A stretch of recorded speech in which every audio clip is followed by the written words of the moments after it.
Could you do a piece on employee well-being? Asked the marketing team here at Perkbox.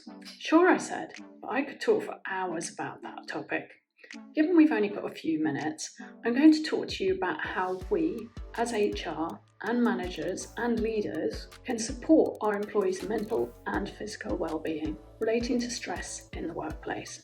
I'll also talk to you about how we might support our employees to regain connectivity, certainty and control when our lives are more stressful than ever before and when we're being asked to do more with less in a post-COVID world. So why is stress in the workplace an issue?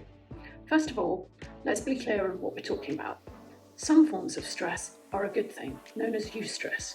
These are stressful circumstances that cause us to perform at our best, that motivate us and inspire us to great things.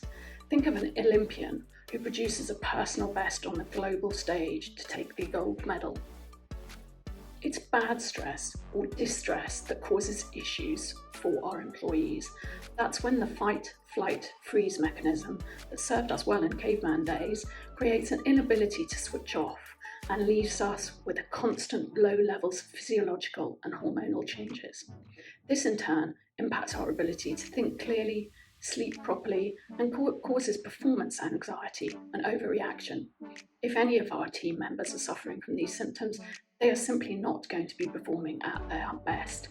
The high performance culture you're striving for won't come to fruition if our people are performing below their optimum level.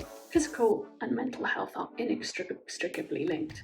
Exercise provides an outlet for the body's reaction to stressful situations, allowing the hormonal and physiological changes brought about by a stressful event to return to normal.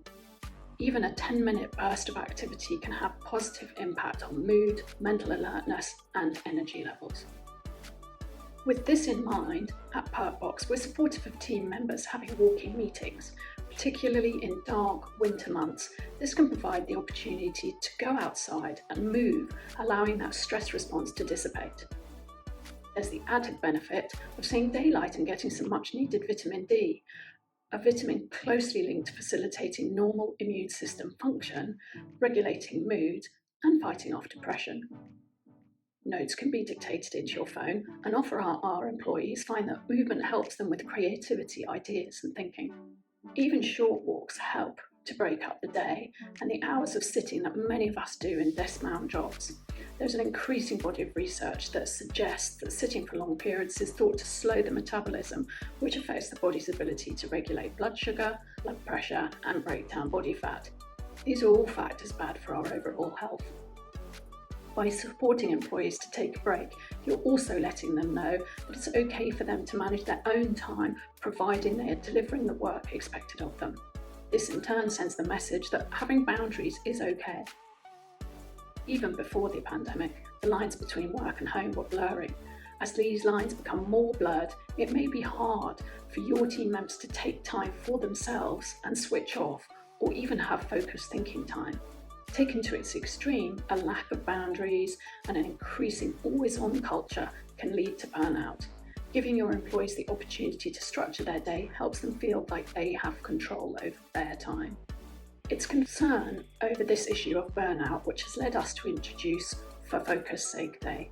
This is a day for everyone to cancel all internal meetings, put Slack on Do Not Disturb, and to choose whether they respond to email or not. We hope that it'll give our employees a chance to focus on innovative ideas, catch up with work, or just get on with some of those non-urgent, important tasks that never reach the top of the to-do lists. Connectivity will become an increasing area of focus as we manage teams that have some members in the office whilst others are at home. For managers, this will create some specific challenges around ensuring all team members are included in discussions and meetings that may impact them. If some employees feel excluded because they are in the office less, or because their voice is listened to less, this can have a negative impact on their well-being and productivity.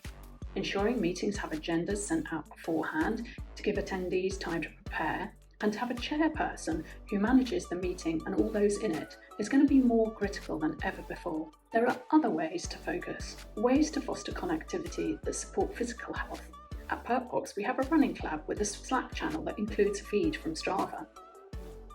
Running club members can see what other members have been doing, high-five a half-marathon effort, or support new runners as they follow a Couch to 5K plan. We have monthly challenges where teams try to post the most miles collectively, with everyone welcome, whether running, jogging or walking. It's a healthy way to build camaraderie and ensure employees feel included, building connections with other employees they may not usually get to speak to. I hope this gives you some ideas about how to support the mental and physical health of your team members so they can bring their best, most content selves to work and in turn deliver their best work and innovative ideas.